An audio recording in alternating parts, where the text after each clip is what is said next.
शिवसेना उद्धव बाळासाहेब ठाकरे गटाच्या उपनेत्या सुषमाताई अंधारे आज आपल्यासोबत आहेत. ताई, नुकत्याच लोकसभेच्या निवडणुका पार पडलेल्या आहेत आणि या निवडणुकीच्या वेळेला वातावरण कसं आपल्याला सुद्धा माहिती आहे. मात्र सध्याला पाहायला गेलं तर परत एकदा जे आहे ते मराठा आरक्षणाचा मुद्दा समोर आलेला आहे आणि त्याला अपोज करताना म्हणजेच ओबीसीचं आरक्षण जे आहे ते संरक्षण करण्यासाठी सुद्धा आंदोलन सुरू झालेले आहेत. एकंदर दोन्ही जे आहेत त्यात आमने सामने आपल्याला पाहायला मिळतात. कसं बघताय सगळ्या गोष्टीला? ओबीसी आरक्षण असेल किंवा मराठा आरक्षण असेल, मला असं वाटतं की संविधान त्या सगळ्यांचं रक्षण करायला काफी आहे आणि संविधानिक तरतुदी इतक्या स्पष्ट आहेत, म्हणजे गणिती सूत्रांसारख्या, की त्या गणिती सूत्रांमध्ये टाकलं माहिती की तुम्हाला तुमचं सोल्युशन ॲब्सोल्यूट मिळणार आहे. त्यासाठी इतका विनाकारण तो विषय किचकट करण्याची गरज नाही. शासनानेही तो करू नये. मात्र मला वाईट वाटते की मतांच्या राजकारणासाठी ज्या पद्धतीने सत्ताधारी हा विषय चिघळवत नेत आहेत हे वाईट आहे. ओबीसी आंदोलक असतील किंवा मराठा आंदोलक असतील, दोनही आंदोलकांच्या आडून राजकीय नेते आपलं स्कोअर सेटल करतायत का, हे जास्त वाईट आहे.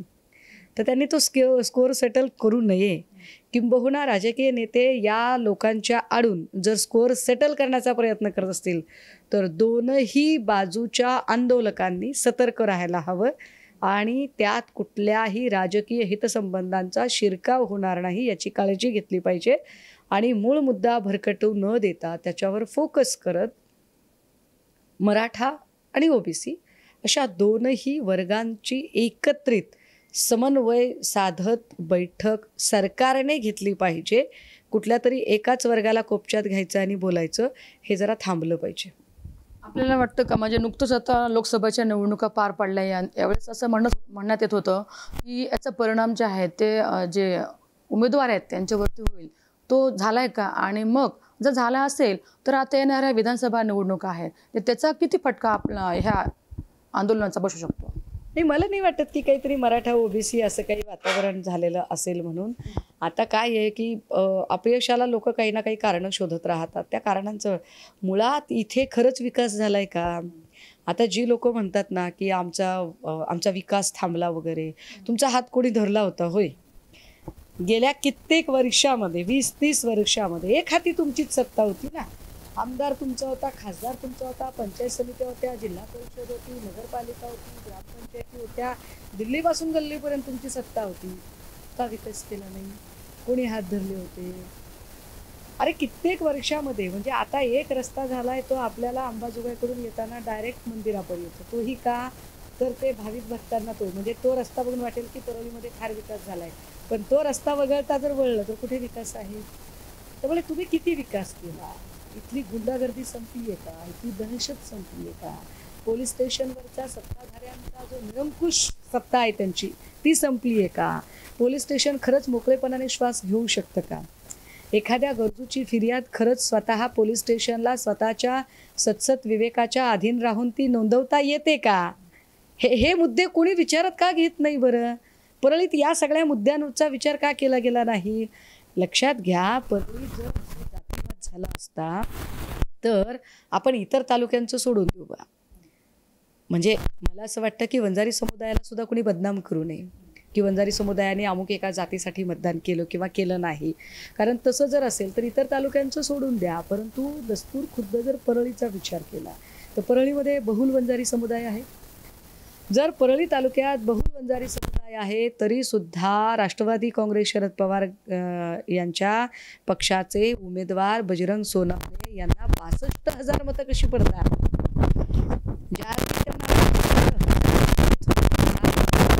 अर्थच असा आहे, इथला व्यापारी वर्ग नाराज आहे, इथला बुद्धिजीवी वर्ग नाराज आहे. शहरातनं तुम्ही मायनस होता, याचा अर्थ काय आहे? याचा अर्थ तुम्ही अजून करायला तयार नाही.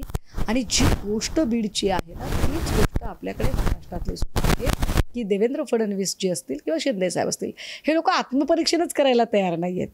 त्यांना अजूनही हे लक्षात येत नाही आहे की अरे लोकांनी तुम्हाला नाकारलंय, चक्क नाकारलंय. तुम्ही ज्या गोड गोड बाता मारताय त्या बातांना काहीच अर्थ उरत नाही. म्हणजे इथे पंकजा मुंडेंनी मारलेल्या बाता असतील किंवा तिकडे फडणवीस आणि शिंदेंनी मारलेल्या बाता असतील, या सगळ्या गोड गोड बाता आहेत. काय विकासाचं काम केलं बरं इथं? मी स्वतः फिरले मुक्तसंवादमध्ये, ऊसतोड कामगारांमध्ये फिरले. अरे ऊसतोड कामगारांना हेच माहीत नाही की त्यांच्यासाठी ऊसतोड महामंडळ आहे म्हणून. माहितीच नाही आहे त्यांना. किती ऊसतोड महामंडळाअंतर्गत किती कामगारांना खरंच लाभ झाला आहे बरं? किती लोकांची लेकरं शिकतात बरं त्याच्यामध्ये? काय परळीमध्ये MIDCचं काय वातावरण आहे बरं? काय MIDC येऊ शकली नाही 25-30 वर्षामध्ये? का कोणी प्रश्न विचारत नाही? विकास म्हणजे काय असतो मला तेच कळलं नाही. म्हणजे तुम्हाला निवडून दिलं तर विकास, आणि तुम्हाला निवडून नाही दिलं की विकास नाही होय. याला कोणी म्हणजे याला काय अर्थ आहे राव? 25-30 वर्ष झालं तुमच्या घरात उपमुख्यमंत्री पद होतं, खासदारकी होती, आमदारकी होती. का MIDC आली नाही परळीमध्ये? का परळी नगर रेल्वेचा प्रश्न सुटला नाही? का परळीच्या बाजूचे थर्मल प्लांट सगळेच्या सगळे बंद आहेत? का परळीचा कारखाना बंद आहे? का परळी आणि परळीच्या परिसरातल्या लोकांना पिण्याचं पाणी मिळत नाही? खासदार दत्तक ग्राम योजनेअंतर्गत मोदीजींनी सांगितलं होतं की एक गाव दत्तक घ्या. कोणतं गाव दत्तक घेतलं होतं बरं खासदारांनी? प्रमोद महाजन साहेबांचं गाव अर्थात प्रीतम मुंडे यांचा आजोळ पोहनेर दत्तक घेतलं होतं. काय झालं बरं त्या दत्तक गावचा? किती विकास झाला? फार विकासाच्या बाता मारल्या जात आहेत. मी आले नव्हते इकडे बीड जिल्ह्यामध्ये प्रचारला, फार बाता मारल्या जात आहेत. साधा पोहनेरला जायचा रस्ता तरी नीट आहे का? त्या पोहनेरमध्ये पाणी तरी आहे? त्या पोहनेरमध्ये साधा एक बस यावी जावी थांबावी याच्यासाठी जे लोक थांबतात पाठीवर, तिथला साधा चौक आणि तिथल्या प्रवाशांचा साधा थांबा तरी नीट केलाय 4 पत्रे टाकून? कुठल्या विकासाच्या बाता मारताय? कसल्या विकासाच्या बाता मारताय?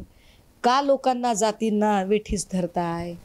वंजारी समुदाय असेल किंवा मराठा समुदाय असेल, सगळे गुण्यागोविंदाने नांदू इच्छितात.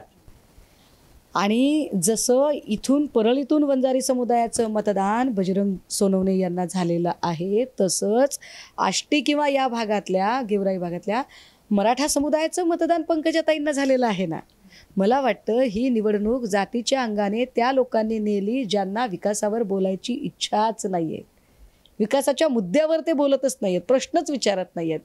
मला वाटतं हे प्रश्न जे मी आत्ता बोलते हे प्रचारात कुणी उच्चारले का नाही मला माहीत नाही, त्यावर कुणी बोललं का नाही मला माहीत नाही. कारण मला असं वाटतं की काय म्हणतात त्याला, नो बकवास सीधी बात केली पाहिजे आपण. तू इधर उधर की बात मत कर, तू ये बता की परले में काम किया क्या. प्रश्न विचारले गेले पाहिजे, विचारत नाही कोणी प्रश्न. या सगळ्या मुद्द्यांना फार महत्त्वाचं आहे. त्यामुळे विनाकारण सतत मराठा ओबीसी असं करून इथल्या मराठ्यांनाही असुरक्षित करू नये आणि इथल्या वंजाऱ्यांना सुद्धा असुरक्षित करू नये. इथला वंजारी समुदाय हा अत्यंत चांगला समुदाय आहे, अत्यंत चांगला. निष्कारण त्यांची इमेज कुणीही अडाणी वगैरे करण्याची किंवा आडमुठे करण्याची अशी गरज नाही. फार चांगली लोकं आहेत इथे आणि इथला मराठा समुदायसुद्धा अत्यंत समंजस आहे. अरे भारतातलं 12 ज्योतिर्लिंगापैकी एक असणारं एवढं मोठं तीर्थक्षेत्र इथं आहे.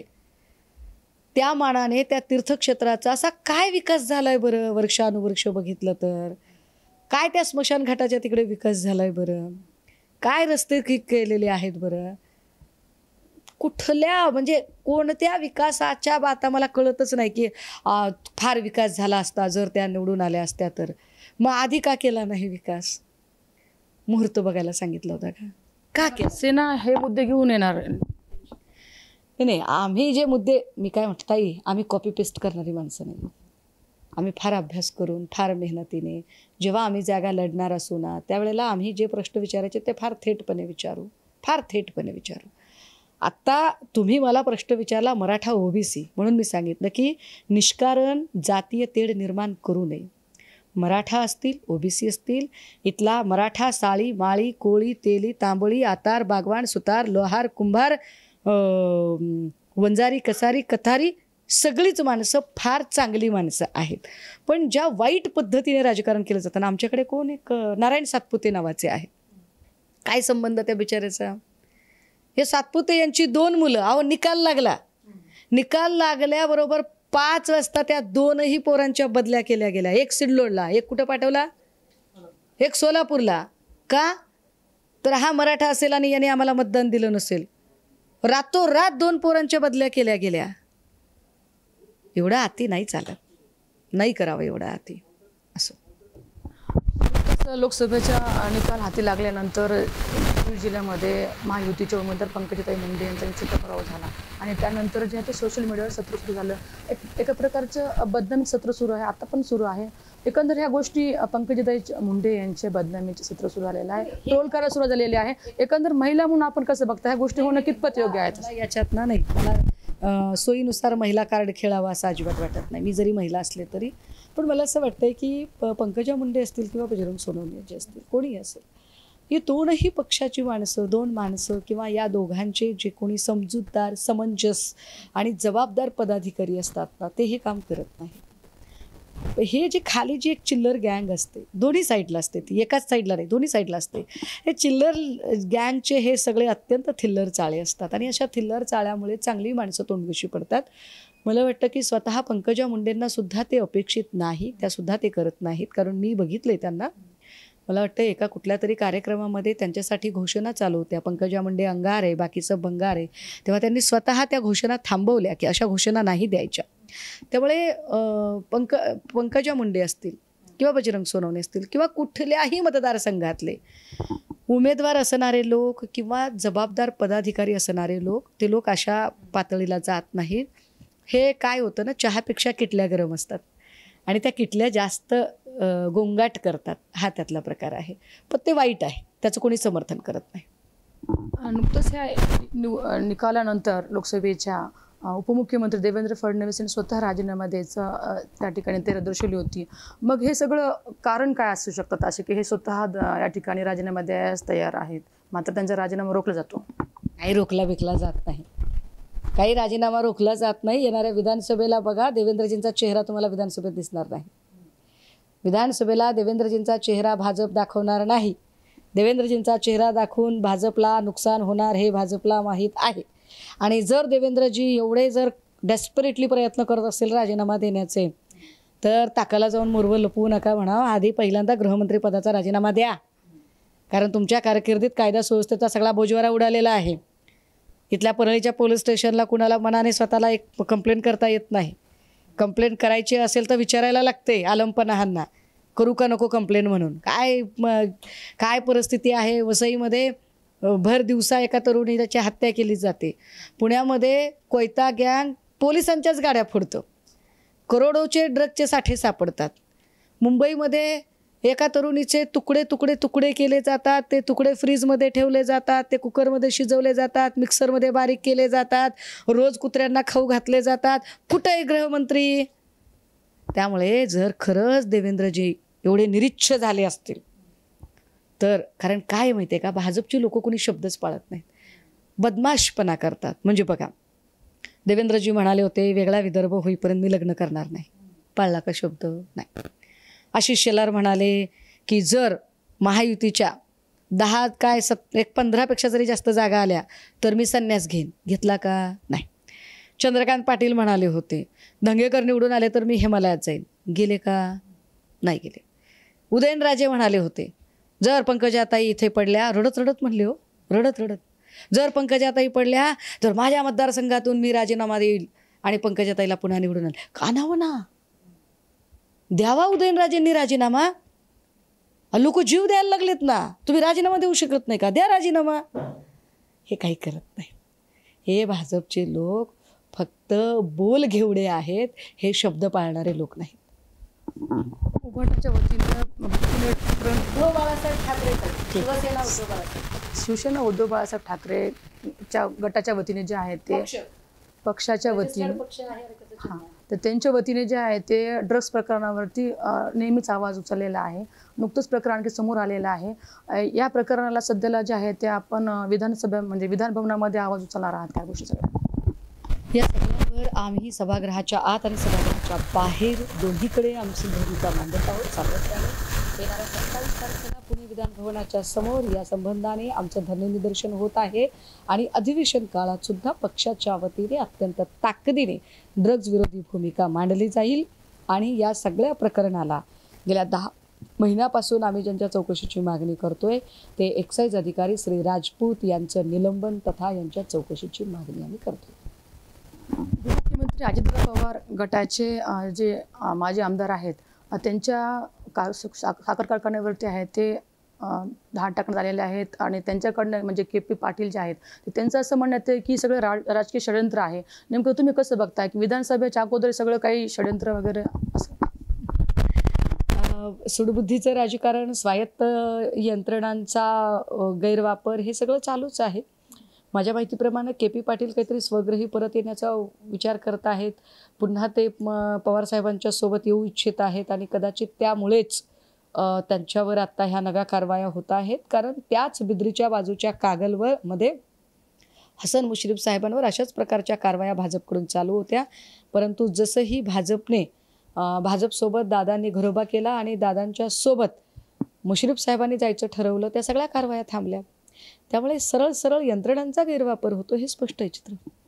आता विधानसभेच्या निवडणुका काही काळानंतर सुरू होणार आहेत म्हणजे लागणार आहेत. तर पूर्वी जे प्रलंबित प्रश्न आहेत तुम्हाला वाटतं का सरकारने ते घेणं जरुरी आहे का? डायव्हर्ट सध्याला जे वातावरण सुद्धा आहे नाही, सरकारने तर खूप काही गोष्टी करणं गरजेचं आहे. हो, इथला कांद्याचा प्रश्न असेल, सोयाबीनचा प्रश्न असेल, कापसाचा प्रश्न असेल, आयात निर्यात बंदीचं धोरण असेल, बेरोजगारीचा विषय असेल, पेपरफुटीचं प्रकरण असेल, पोलीस भरती. आता पोलीस भरतीसाठी म्हणून शारीरिक क्षमता चाचणी घ्यायची ठरवली. कशी शारीरिक क्षमता चाचणी घेणार? मैदानात पोरं पळतील का पोहतील अशी परिस्थिती आहे. एवढा पाऊस पडलेला आहे. त्यामुळे कोणत्या काळात कोणती परीक्षा घ्यावी एवढा साधा सेन्स जर सरकारकडे नसेल तर अनेक मुद्दे आहेत. महिला सुरक्षेचा मुद्दा आहे, शेतीमालाला योग्य तो भाव देण्याचा मुद्दा आहे, बेरोजगारीचा मुद्दा आहे, महागाईचा मुद्दा आहे. अशा मुद्द्यांवर सरकारने काम करणं गरजेचं आहे. मात्र सरकार जाणीवपूर्वक वेळ पांघरून पेडगावला जाते. मात्र शिवसेना उद्धव बाळासाहेब ठाकरे पक्षाच्या वतीने ह्या भूमिका ताकदीने मांडल्या जातील. तर आपण पाहू शकता की होते सुषमा अंधारे आणि यांनी जे आहे ते जे प्रश्न आहेत त्या प्रश्नाला वाचा फोडलेली आहे. निश्चितच या सगळ्या प्रश्नावरती जे आहे ते सेना जे आहे ते रणावर उतरणार असल्याचं या ठिकाणी सांगितलं आहे. कॅमेरा पर्सन संजीव रायसह सुकेश नायकवाडे, टाइम्स मराठी.